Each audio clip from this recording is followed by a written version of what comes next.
Hello दोस्तों, आप सभी के बीच में आज हम फिर से लेके आए हैं 10th क्लास के गणित विषय का पाठ तीसरा दो चर वाले रैखिक समीकरण योग।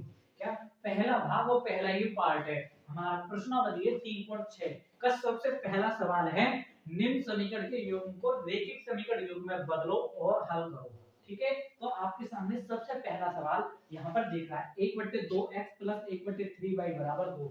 ऐसे ये है तो हमने इस वाले को 1/2 गुणा 1/x ऐसे लिख लिया। ठीक है, लिख सकते हैं इसी हिसाब से हम इसे को भी लिख सकते हैं। तो हमने दोस्तों यहाँ पर कर लिया, माना 1/x = p और 1/y = q।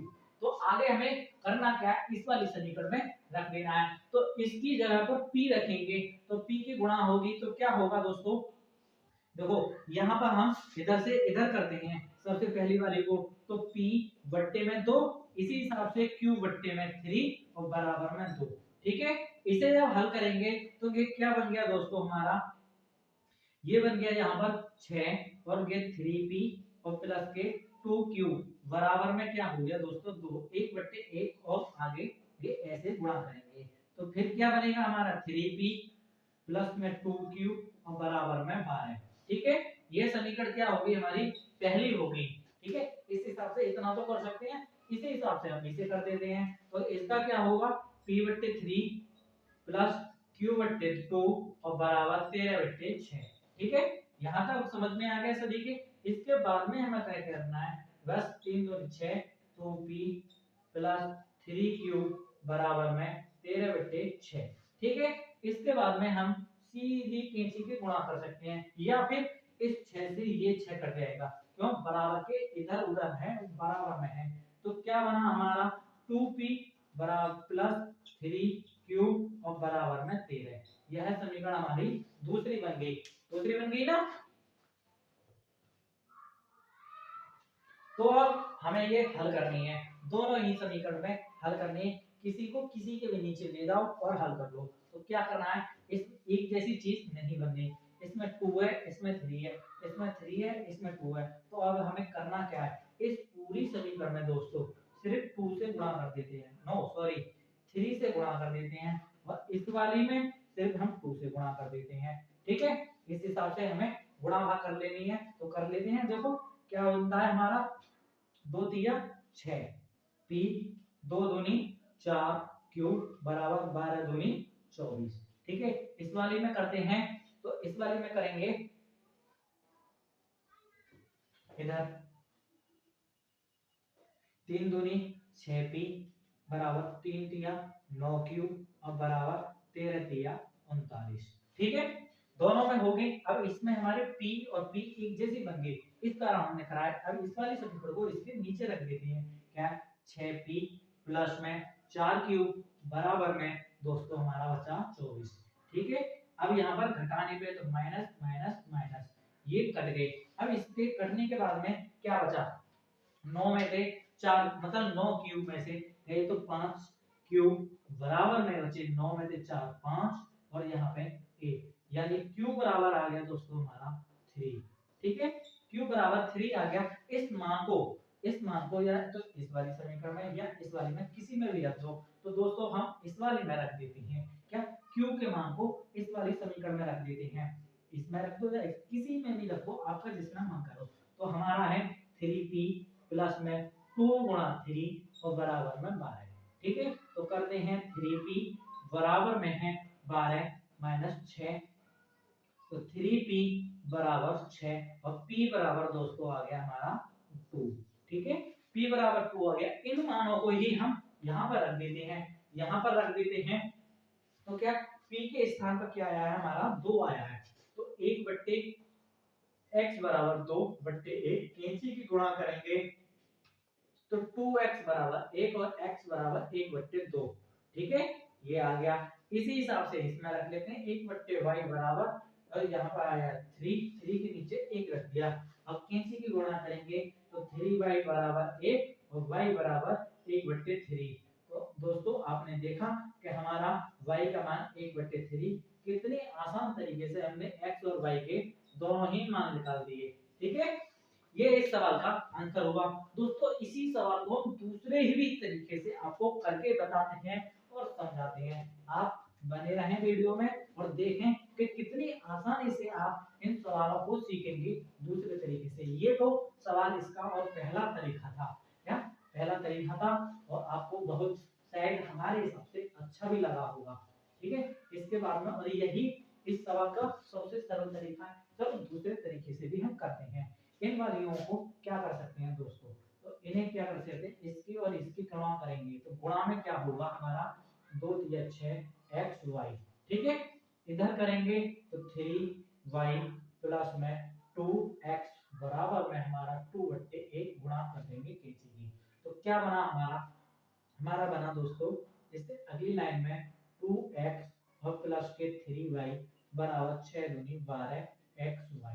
ठीक है दोस्तों, ये मत कहना कि इसमें y पहले थी इसमें x पहले, प्लस मतलब चिन्ह सहित आगे पीछे कहीं भी कुछ भी चीज रख सकते हो और लिख सकते हैं। इस समीकरण को आप एक मान लो। ठीक है, इस हिसाब से हमें ये वाली कर लेनी है। अब इस वाली को हम करेंगे, देखो डायरेक्टली 2 3 6xy। ठीक है, इधर गुणा करेंगे तो 2y प्लस में 3x और बराबर में दोस्तों हमारे 13/6। ठीक है, अब इसे हल करते हैं आगे तो क्या हो जाएगा, 6 दूनी इस 6 से ये 6 कट गया। ठीक है, इस 6 से ये 6 कट गया तो क्या बचा 2y, सॉरी 2y की जगह पे दोस्तों यहाँ पर आप 3x रखें पहले, 3x प्लस 2y और बराबर 13xy। ठीक है, यही हो गया। इस समीकरण को आप समीकरण दूसरी मान लो। क्या, इस समीकरण को आप दूसरी मान लो। अब हमें ये और ये एक जैसी नहीं है, वही कंडीशन इस वाली पूरी समीकरण में एक जैसी बनाने के लिए इसमें 3 से गुणा और इसमें हमारे 2 से गुणा कर देते हैं। तो कर देते हैं, तो करते हैं दोस्तों, सबसे पहले इस वाली में करते हैं। इस वाली में करते हैं तो क्या होगा हमारा 3 दूनी 6x प्लस 2 दूनी 4, क्या गुणा कर रहे हैं ना साथ में, तो 2 दूनी 4y और बराबर 13 दूनी 26xy। ठीक है, अब दूसरी साइड को करते हैं। तो दूसरी साइड को जब करते हैं तो क्या हो गया हमारा 2 3 6x प्लस 3 3 9y और बराबर बराबर में दोस्तों आ गया हमारा 12 1 12 12 24 12 3 36। ठीक है, एक्स वाई, ये हमारी कंडीशन बन गई। ठीक है, अब हमें क्या, हमने यहाँ पर उल्टा लिख दिया है, नीचे की चीज ऊपर, ऊपर की नीचे। आप किसी भी हिसाब से कर सकते हैं, मतलब दूसरी समीकरण ये वाली थी लेकिन इस दूसरी ये थी और पहली हमारी ये थी। ठीक है, हमने गलत कर दिया, इस वाली चीज को सबसे ऊपर मतलब उल्टे तरीके से लिख लेते हैं। दोबारा लिख लेते हैं तो क्या, चलो लिखते हैं तो क्या यहाँ पर लिख देते हैं 6x 4y और बराबर में 26xy। ये समीकरण हमारी दूसरी हो गई। तो हम इस वाली समीकरण को मिटा देते हैं, सबसे पहली वाली को ऊपर वाली से। ये इसलिए क्या है दोस्तों कि यहाँ पे तुम्हें घटाने में आसानी होगी। अब इस आसानी को होगी तो क्या घटाने पे कर देते हैं, माइनस माइनस माइनस, ये तो बिल्कुल खत्म। ये बचा हमारा 5y बराबर में इधर क्या बचेगा 10xy। ठीक है, ये दोनों चीज हमारी बच गई। ठीक है, अब हमें करना क्या है, इसमें से देखो, इसमें से करना क्या है, हमें दोनों ओर से देखो 5y बराबर इधर 5y कॉमन लेंगे तो क्या बचेगा 2x, 2x ही तो बचेगा। अब इस 5y को इसके नीचे लाएंगे। ठीक है, तो 5y बट्टे 5y 5y बट्टे 5y बराबर यहाँ पर बचा 2x, इसका भाग दिया तो ये 1 बराबर 2x, तो x का मान आ गया दोस्तों 1/2। आ गया ना, आ गया आपका मान 1/2। इसी कैलकुलेशन से ही आ गया, हमें किसी को मान या मानने की कोई जरूरत नहीं पड़ी।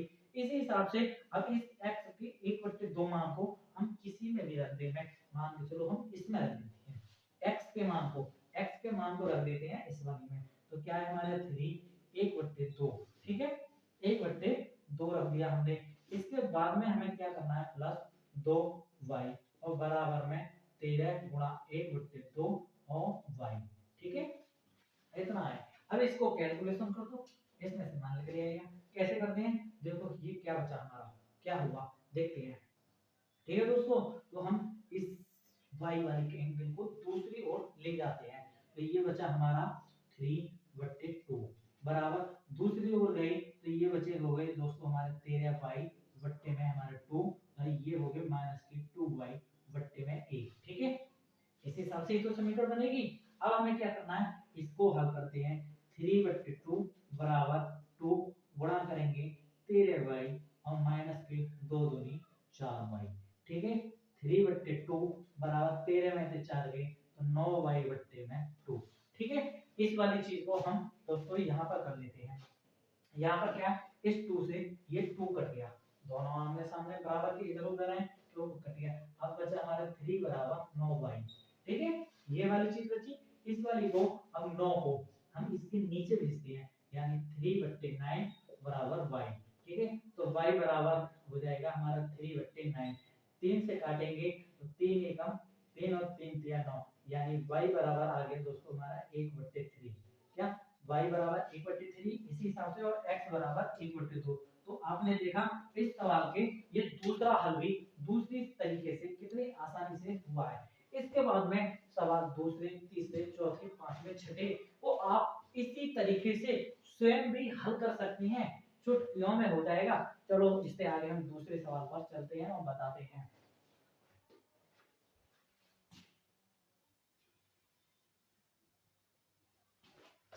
तो फ्रेंड इससे आगे हमारा ही पहली का ही दूसरा सवाल इसे करते हैं। तो ज्यादा जल्दी जल्दी करेंगे, आपके डायरेक्ट ही बता देते हैं। रूट x माने 1/√x बराबर आप p माना, दोनों तरीके से करेंगे। इस बराबर दोस्तों हमने q माना, तो हम करते हैं। क्या हो गया, इस बराबर तो ये हो गया हमारा 2p प्लस में 3q बराबर 2, और इसमें हो गया 4p और ये हो गया 9q और बराबर में -1। ठीक है, तो अब हमें करना क्या है, पहली वाली समीकरण में 2 से गुणा कर देती हैं। तो ये हो जाएगा हमारा 4p प्लस 2 तिया 6q और 2 दूनी 4। ठीक है दोस्तों, ये हमारे हो गई। ये समीकरण हमारी दूसरी है और ये समीकरण हमारी पहली है। अब हमें करना क्या है, घटाने पर माइनस माइनस, और ये प्लस है तो ये माइनस, तो ये तो हमारे कट गए। अब तो माइनस के ये और माइनस के ये, तो माइनस के हो गए दोस्तों हमारे 15 क्यूब और बराबर माइनस के हमारे 5। इससे ये कट गया तो q बराबर हो जाएगा दोस्तों हमारा 5/15, यानी q बराबर 1/3।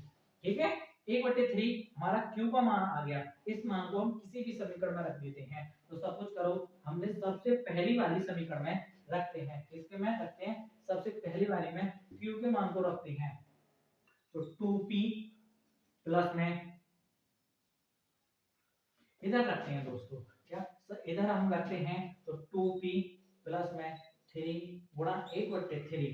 ठीक है, 3 गुणा 1/3 और बराबर में दोस्तों हमारा 2। ठीक है, हमने इस वाली समीकरण में रख दिया पहली वाली में। अब क्या, इस 3 से ये कट गया, एक हमारा बचा जो दूसरी साइड को गया, तो 2p बराबर में दोस्तों आ गया, क्या आया हमारा बराबर में 2 बस। ठीक है, और p बराबर आ गया 2/2, यानी p का मान आ गया दोस्तों 1। p का मान कितना आया हमारा 1।